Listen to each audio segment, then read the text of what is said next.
Where in the world did Spiral and Endymion come from? We have more Voiceless Voice, some early Labyrinth discussion, and a little bit more. Make sure you guys smash the living crap out of that subscribe button so you guys don't miss out on more honest content. A Horus package in my Spiral deck? And Bon Expensive Wanteds. I didn't think about this. I'm going to be honest with all of you. I never thought that we would see people out here trying Spiral cards with a Horus package to put the additional bodies on the field to maybe generate some resources. Now, what I find interesting about this is we are playing some Utopic Future Draco shenanigans in here. Of course, we're doing double copies of Double Helix, but I mean, most of your value that you're wrapping up into this for, this is just as a link climbing potential, Most of your end boards, I mean, you always want to see Sleepy Boy with, the Last Resort equipped to it to be able to smash through the huge boards. Yeah, Sleepy Boy is very sleepy some games.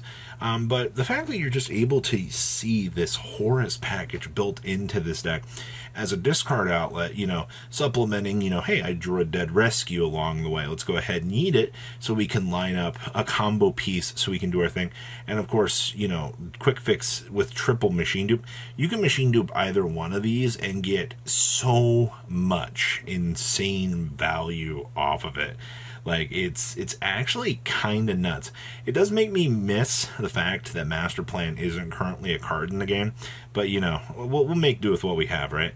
Post side deck, I see that we have anti-shifter and anti-purely support in here. I can only imagine that this deck just has zero play around when it comes to purely, but that's just kind of the experience with purely. It just ruins your day. Nothing really too much else that I feel like say about that. So good stuff. I like the ideas that we're seeing here with this. Looks very strong. Endymion, where in the heck has this deck been? And we have no Upstart Goblin in here as well. You know what? We were just asking for an interesting takeaway from this. The fact that we see a deck like this that's able to burn through all of this random spell advantage, stack up all of these counters, and then just attempt to start pressuring the opponent out of the game with Mr. Endymion himself here. I think a lot of people have definitely forgotten that the excess spell counters that this stupid card can hold to just allow you to start spinning out this weave of crazy advantage. I'm also pretty impressed that, our spellbook package is, 3 cards? You can secrets on into the prophecy and then on into the knowledge for the free discard outlet. We are playing the triple mystical institution as well. Also, a lot of people just don't read these cards. One of the strongest advantages that you can have with this deck is, one, the straight line of negate power that you have. Your opponent has no idea what to do, but they also don't know where the choke points are for this deck, Actually, I don't even know where the choke points are. I don't even know where I would want to begin trying to do some crazy things here. The Mythical Bestiary here, I think, is a very strong card. Don't get me wrong. And, of course, we are playing an Ignite Reload in here as well. You know what? That's kind of cool, man. The fact that you have all of these different engines flowing together for a deck like this to be able to just work. And I also want to give a shout out to Secret Village of the Spellcasters here. Gosh darn well how stupid good Secret Village is. And especially when, guess what? Hey, look, Spellcaster. You have all of this free support for a deck like this. Gosh darn right, I'm going to take advantage of it. Next up here, we have more Novox and Friends, the good old Voiceless Voice. Now, this deck is very new, all right? A lot of people want to try out a lot of the ideas that are behind this deck. I will say that some of the things I've enjoyed in here are, do we oddize Pendulum Graph? Do we not oddize Pendulum Graph? But instead what we've been seeing is if you're not going to go down the Pendulum Graph, you're going to dedicate an extra slot to Saravis. So you see these builds that are doing 2 Saravis with 2 copies of Skull Guardian. 2 Skull Guardian is absolutely mandatory. Please don't try to budge and push the ratios to go down to 1 or 3. 2 is the sweet spot that you want to be to make sure that, you know, you're able to do a lot of the things you want to do. Now, I do see some interesting side deck choices down here. We do have a Kurikara present in the side, which I think is fine. This is, once again, localized environment. You want to try out some of these different things, and I think that this is a pretty solid setup here. And we also see the Gravekeeper's Inscription down here. So being able to shut off, you know, certain effects, you know, make sure that neither player can special summon.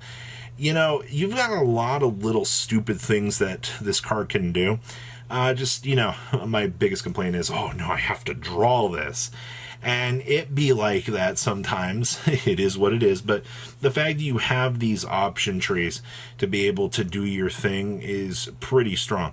Outside of that, I think that Voiceless Voice, a lot of people are going to have a hard time, you know, comprehending how the combo lines work with this deck, or just not really having an understanding of where to choke point this out.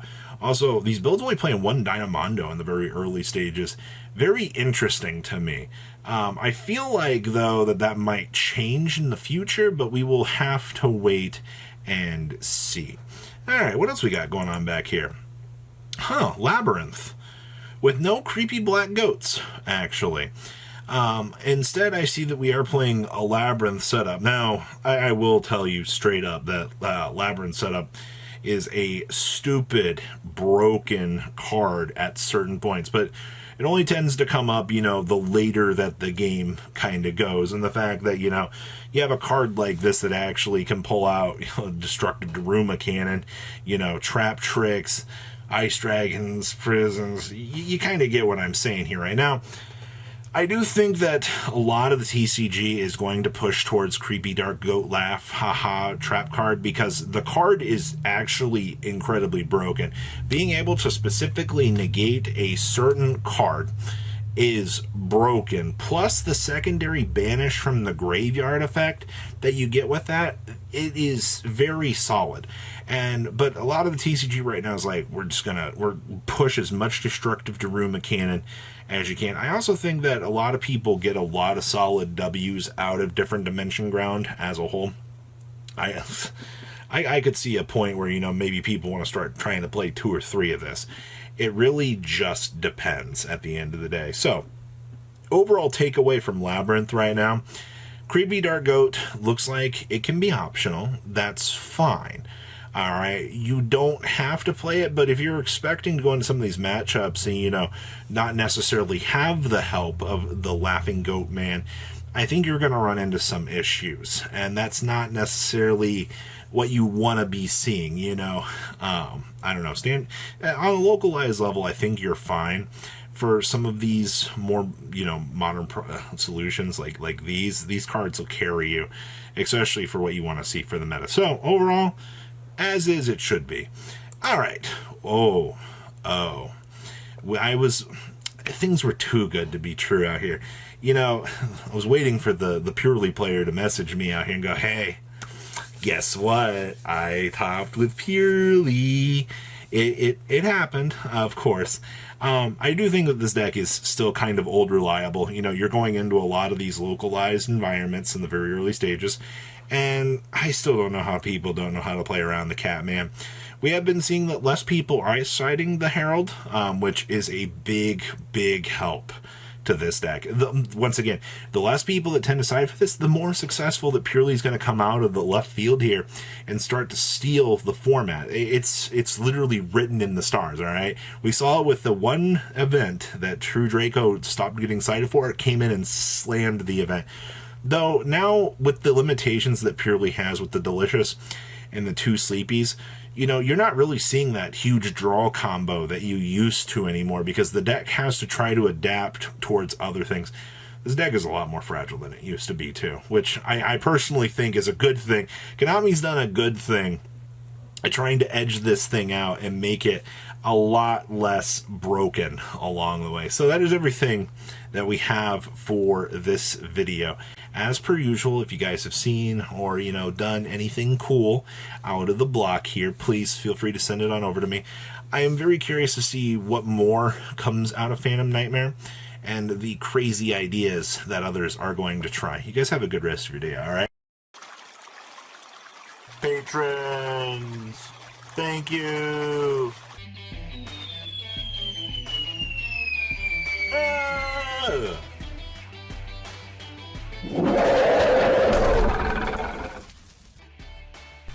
Thank you so much for watching. Check out these other videos.